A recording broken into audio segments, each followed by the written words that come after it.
Assalamualaikum warahmatullahi wabarakatuh. Perkenalkan, nama saya Valen Yusnita Nugrahayu dan rekan saya Nailis Saadah yang akan mempresentasikan tentang sistem dinamik kontinu. Langsung saja. Sistem dinamik merupakan sistem yang dapat diketahui kondisi di masa yang akan datang jika diberikan kondisi masa sekarang atau pada masa lalu. Sistem dinamik dibagi menjadi dua, yaitu sistem persamaan diskrit yang menggunakan sistem persamaan beda dan sistem kontinu yang menggunakan sistem persamaan diferensial biasa. Sistem diskrit bentuk umumnya adalah xt plus 1 sama dengan f xt dengan t anggota bilangan z atau n. Lalu sistem dinamik kontinu yaitu dx per dt sama dengan f x, t dengan t anggota himpunan dari bilangan real. Adapun yang namanya sistem otonomus.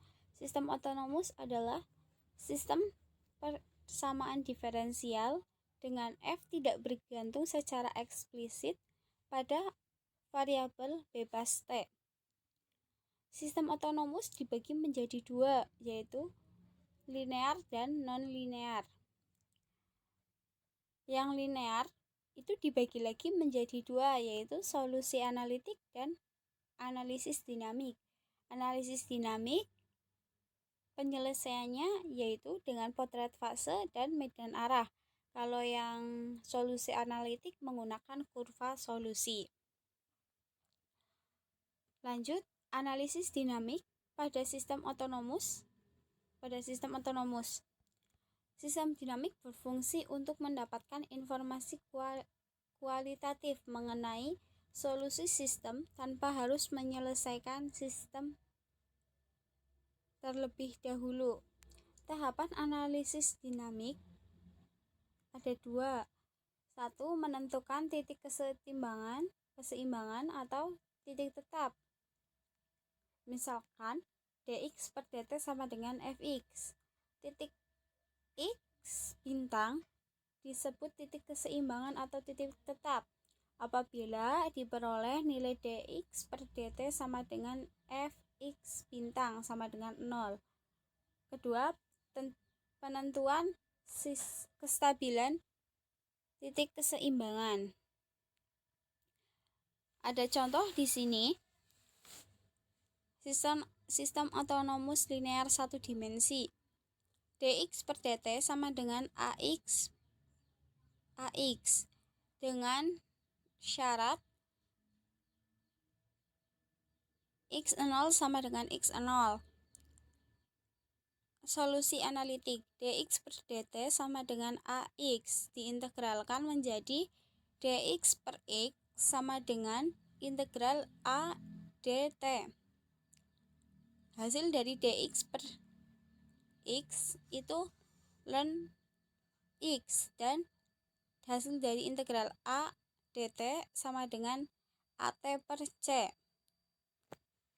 Lalu dengan hasil x sama dengan e pangkat at dikali e pangkat c. Dimasukkan solusi awalnya. X0 sama dengan x0. X0 sama dengan e pangkat a titik a kali o dikali e pangkat c sama dengan x0. Sehingga diperoleh hasil akhir e pangkat c sama dengan x0. Sehingga diperoleh hasil akhirnya yaitu xt sama dengan x0 e pangkat at. Sistem otonomus satu dimensi dx per dt sama dengan ax. Di sini ada kurva solusi seperti ini.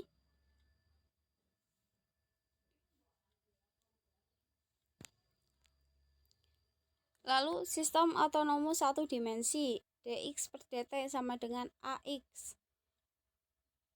Ada yang namanya titik tetap.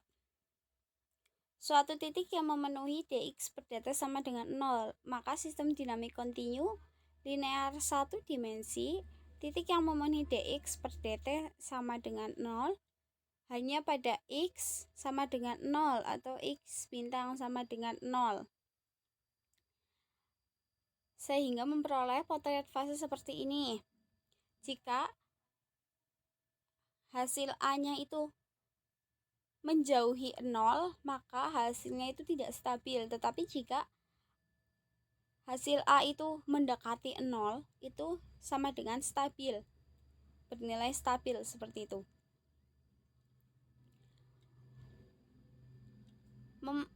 Memanfaatkan nilai dx per dt untuk mensketsa kurva solusi A lebih besar dari 0. Misalkan A sama dengan 1 untuk dx per dt sama dengan 0. Kurvanya seperti ini dan ini contoh-contohnya.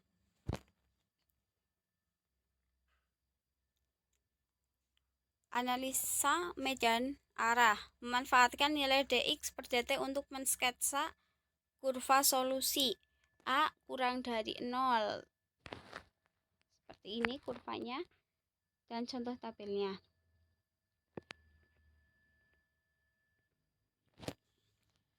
Lanjut, analisa medan arah memanfaatkan dx per dt untuk mensketsa potret fase.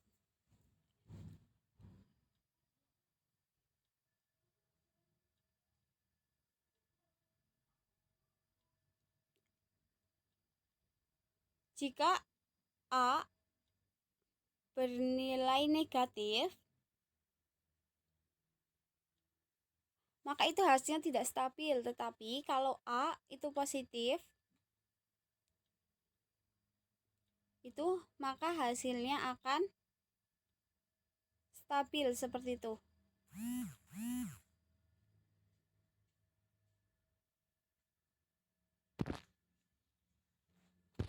Dan selanjutnya akan dijelaskan oleh Mbak Naili Sangada.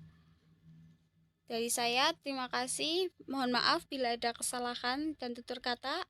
Wabillahi taufiq wal hidayah. Wassalamualaikum warahmatullahi wabarakatuh.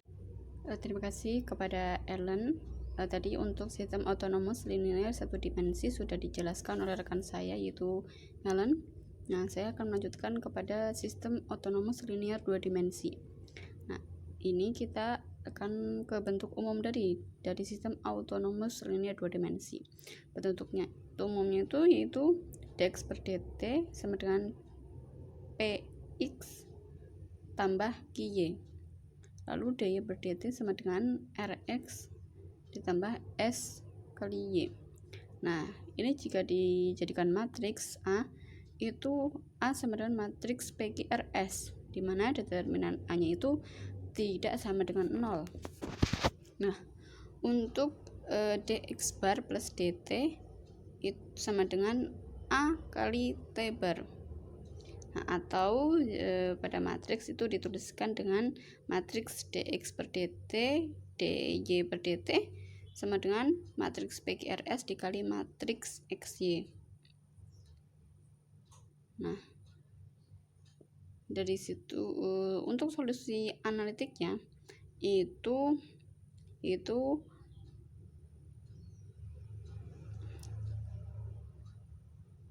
determinan A dikurangi lambda kali I, dimana di sini I itu matriks identitas ya. Ini sudah sering dijelaskan untuk sebelumnya.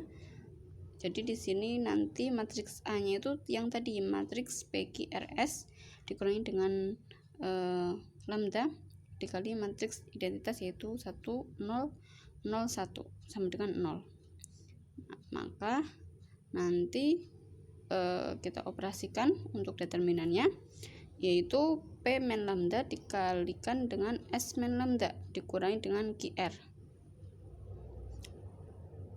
sama dengan 0. Dihasilkan lambda kuadrat dikurangi P tambah S dikali lambda ditambah P kali S dikurangi QR sama dengan 0. Nah, ini lambda kuadrat itu P plus S itu bisa disebut dengan trace A. Trace A kali lambda ditambah dengan determinan A sama dengan 0. Nah, jadi didapatkan lambda 12 itu yaitu trace A plus minus trace A kuadrat min 4 determinan A bagi 2. Ini cara untuk mencari itu ya, penyelesaian dengan ABCD. Nah, dari ada 3 kemungkinan akar dari situ. Nah, yang pertama itu bisa juga didapatkan akar real berbeda. Jadi lambda 1-nya dengan lambda 2-nya berbeda. Yang kedua, akar real kembar, di mana lambda 1 dan lambda 2 itu sama. Yang ketiga itu akar kompleks, lambda 1 sama dengan lambda 2 alfa plus minus I kali beta. Nah, solusi analitik untuk lambda 1 tidak sama dengan lambda 2 yaitu matriks YXT plus matriks XTXY sama dengan C1 E pangkat lambda 1 kali T dikali V ditambah C2 E pangkat lambda 2 dikali T bagi V2. Nah, ini sudah sepertinya kemarin beberapa kali sudah dijelaskan oleh Bu Ambar dan beberapa kali juga sudah pernah latihan sih menurut saya. Nah, untuk kurva solusinya itu tuh kurva solusi dapat digambarkan dengan memperhatikan limit T menuju tak hingga, di mana X T dan limit T menuju tak hingga YT. Nah, ini itu tadi udah ada ya di slide yang sebelumnya, yang di revilen itu ada yang X dan T. Nah, itu tuh untuk kurva solusinya. Nah, untuk titik tetapnya itu dituliskan dengan X pangkat bintang dan Y pangkat bintang. Nah, adalah pasangan titik yang memenuhi dx bintang per dt sama dengan 0 dan dy pangkat bintang per dt sama dengan 0. Untuk potret fase disketsa dengan memanfaatkan nilai eigen dan vektor eigen. Transformasi yang digunakan adalah W bar sama dengan P pangkat min 1 dikali dengan X bar.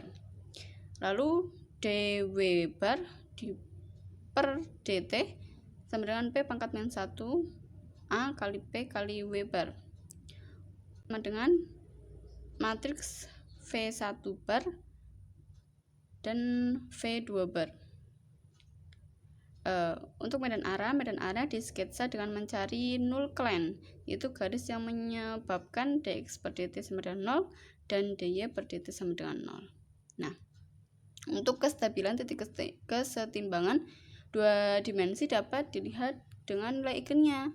Ketika nilai eigennya itu lambda 1 lebih dari lambda 2 lebih dari 0, itu artinya tidak stabil.